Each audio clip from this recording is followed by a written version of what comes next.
Barnstable residents will soon be able to bring food scraps to the transfer station. Energy Coordinator Richard Elrick says the town received a grant to help launch the program. We hope to begin the kitchen scraps collection program May 1. That's the date we're shooting for. Still having to get the okay from Mass DEP, but it's what they call a presumptive approval, so it's not going to be a challenge. And again, it's really just going to be a shed in which we've got several barrels. People can dispose of their kitchen scraps there. There'll be another barrel full of sawdust, so when you drop in your kitchen scraps, you just kind of cover them with sawdust and you're on your way. And we really don't know how many residents are going to take advantage of it. There's several other towns in the Cape, and they get about a 1 to 3% participation. Elrick is hoping that residents will take advantage of the food waste recycling program. Again, that program will begin this May.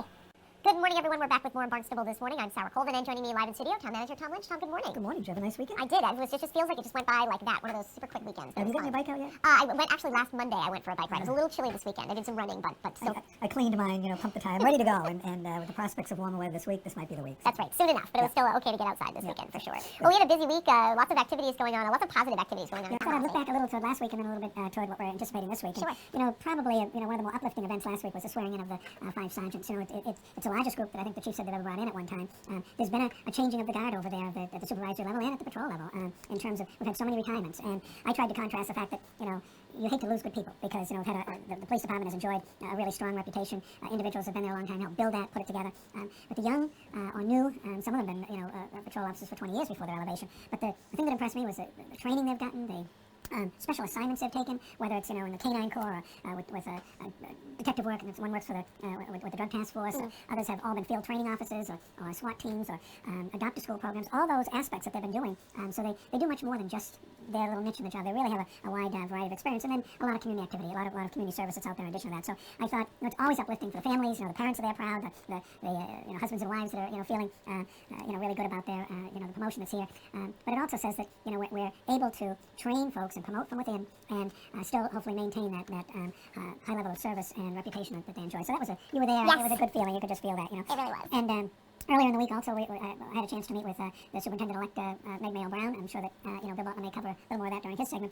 But we had a chance to talk about areas that she wanted to concentrate in. I was able to explain how. I've observed over with 3 superintendents the strong bond that's developed between the municipal and the school budgets that, I support their budget each year after the process that they go through, how we help with human resources as well as with all the budgetary items. So, I think she was pleasantly surprised to hear us say, how can we help you? I'm not sure she's had that in all of her other experiences that have been out there, but I think that's an attitude that Barnstable has developed of how the schools and the municipal government can work together for the quality of education that we want our kids to have, as well as to be fiscally responsible, with our budget and moving forward. So those were, 2 highlights of last week that I came away with. And I also had a chance to meet with the Hyannis Chamber of Commerce. And we talked about, some of their upcoming events and plans, and we also talked a little bit about what do your businesses want. What are your business leaders telling you that they're looking for you to do, and again, how can the town help advance that? Barnstable has, and the 11th largest commercial property tax base in the Commonwealth. So I think that surprises some people when they think of our, being the hub of Cape Cod here in our peninsula. But when you look statewide, we're right up there when it comes to that category. So I'm going to be putting together for the next town council meeting some of the business changes that have gone on, the growth that we've had. So and probably at the one of our Barnstable this morning visits, I'll go through a list of changes that I've seen, because we keep having folks invest in our community, and it's an enviable position to be in, because they bring jobs, they bring opportunity for visitors coming down, so they'll see something new and different, and I'm always pleased when we have that kind of growth coming. Absolutely. Well, even just thinking, over the past 2 years, the Whole Foods, and then the new Bed Bath & Beyond, and the new Ethan Allen, and so we're hearing new businesses coming in on Main Street. It's a really a good mix of kind of national and local businesses that are choosing to open up shop here in Barnstable. Is a good thing. And I was particularly pleased to hear that Centerville Pie is going into they're coming for licensing so that they can go in over at the airport, because it's an easy in and out. People don't always think of it, but on more than one occasion I've driven down to Centerville Pie during my lunch hour just to get an egg salad sandwich and a nice dessert. So having them right here in Hyannis, it's a location that I hope people will begin to get used to and go over there. And they do a wonderful job. So absolutely, I'll bet they'll get a lot of business there, indeed. The Barnstable Youth Commission will host its 2nd annual Youth Summit next week. Youth Commission member Carrie Osborne talked about the program this year and invited the Recreation Commission to attend. So the idea behind the program is for the 7th graders to learn more and be more educated about substance abuse problems on Cape, specifically focusing on the opioid addiction problem that we're having, so that as they're entering the high school and maybe entering some of those rings of people, they are better prepared for what they could be facing, so they're not alone. They know they're not alone in going through this. There's other students who go through it as well. And so we would love to invite you as the Youth Commission to our Thursday night forum for the adults. Some of the attendees include the Attorney General, our town manager, the new superintendent of Barnstable Public Schools, all town councils, and the school committee. And we would love if you could all come and join the party. It should be great. We have speakers, Anita Devlin, Michael Devlin, her son, Dynamic Influences, and we will be presenting the video Not Yet. It was funded by the Russo Foundation in response to after the HBO documentary. They wanted to make a video that more accurately represented us. Director of Leisure Services Patty Machado says the Youth Commission worked very hard to put together an amazing program for both parents and children. One of the nice things that they're trying to do is they're looking to show the video and have as many adults as possible come and see it, but their goal is to also get the youth to see it after their take on it is completely different than some adults. So it gives the opportunity for parents and adults in the community to come see the film, and then on the 31st, we're inviting parents to bring their kids to come and watch the video. It's a great way to open communication, and one of the things the Thursday night is about is basically understanding how to talk to teenagers, how to communicate. A lot of people are almost intimidated by the kids, and they shouldn't be. So this will help give you a couple of tools and give some fun things so that... Will there be dialogue? Yes, there will be some dialogue. What they're going to start out with Anita Devlin. Anita and Michael wrote a book, Sober, together. If you haven't read it, it explains that this isn't just a crisis for the addict. It's a crisis for the entire family, and every single person in the family is basically been hit by it. So, and if you've read the book, right down to the family dog, they go right down to the dog. It's very interesting. But she will talk about her take on what happened and share her story as a mom, and then we'll watch the film. And both of them have already seen the film, so they will speak as to how they took the film, and then. Michael will talk afterwards about his story and share and relate to how he felt about the movie itself. So you'll get both sides, from a parent and what they took from it and what they talked about afterwards seeing it. So it kind of helps parents to step off. And then the kids have researched who to bring in, and they found this dynamic influence on the web, and it's very interactive, very fun, very jovial kind of thing. It's kind of light. So you start out with the tough, heavy stuff, and then we start talking about how to talk to teenagers. The Youth Summit takes place Thursday, March 17th from 5:30 until 8:30 p.m. at Cape Cod Community College's Tilden Arts Center. The Youth Summit will be held on Friday, March 18th from 9 a.m. until 2 p.m. The Hyannis Area Chamber of Commerce is proposing a customer reward program that would give some customers a free beach parking pass. Peter Martino, co-chair of the Chamber's Tourism Committee, pitched the program to the Recreation Commission last night. What you have is a thank you sticker from the Hyannis Area Chamber of Commerce, and the village names change based on where the business is. What we started last year was putting a sticker on receipts, restaurants, retail, hotels, any visitors that come to the town of Barnstable, and any members of the Hyannis Chamber, so that it was just another way to thank our visitors and our guests.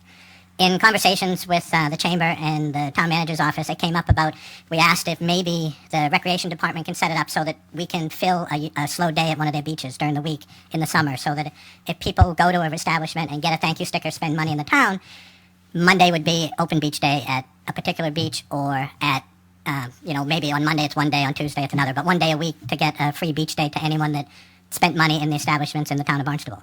That way, if the beach wasn't full, and we thought of Monday being a slow day, that weekends would be your busy days, but we said any day during the week, if that works for the recreation department and the beaches, then would that be a way for us to work together with the business community and the town to give our visitors a little something extra, to give them incentive to repeat their visit to Barnstable and Hyannis. Director of Leisure Services Patty Machado says that Yarmouth has a similar program, but there the business community purchases those beach passes rather than offering them for free. Yarmouth does offer a discount, and the actual businesses, the actual hotels pay for the stickers from the town. So the town's not losing any revenue. So they're selling the same sticker at a reduced rate. Okay. So what do we do with the people that come before us and ask to use the beaches for a day, and we charge them a phenomenal amount of money for that? How do we justify giving it away to triathlon? The triathlon fills all of it. How many people are they putting on the beach, and they're using it for a purpose? This is just people. No, they're only using it in the morning. They're only using it for a short time. What I'm trying to say is they try to use a day that we're not busy at the beaches, and so they pay a phenomenal amount of money for that day. And now you're saying that we can turn around and give it to somebody. We can't. That would be kind of in bad taste, don't you think? Recreation Commission member Kathy Pina raised some concerns about rewarding some segments of the population and not others.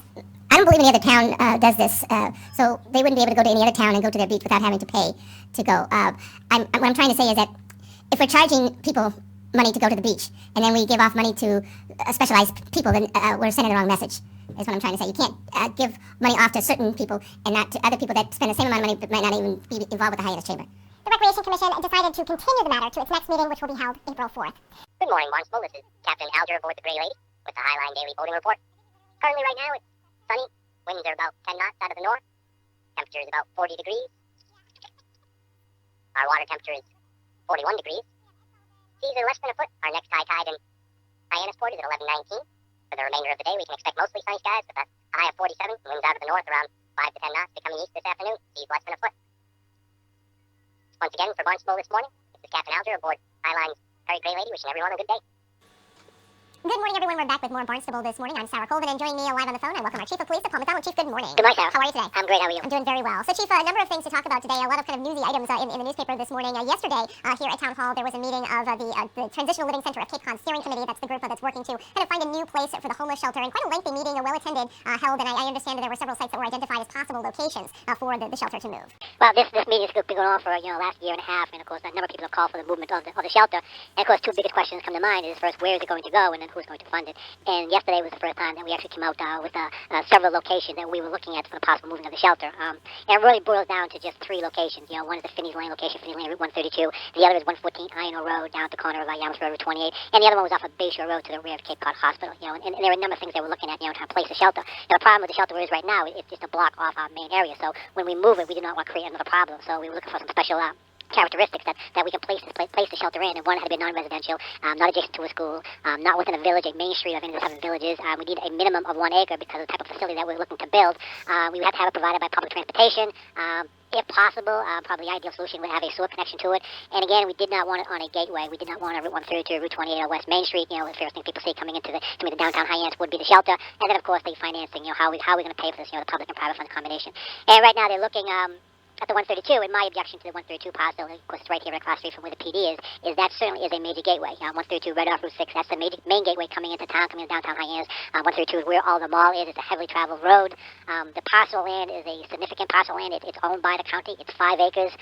But we're looking at it, and it's something we have to look more at is the site planning, how we're going to site the building on the property so it's not facing 132, so it cannot be seen from the roadway. And as we know, it backs up to Addicts Lane. So the main access into the shelter from that location would be on Addicts Lane. So that's it certainly is a viable spot, but it's nothing to rule out right now. So, Chief, would that be directly across 132 from where the police station is right now? No, it's kitty corner. Directly across is a state-owned property, and it would be on the other side.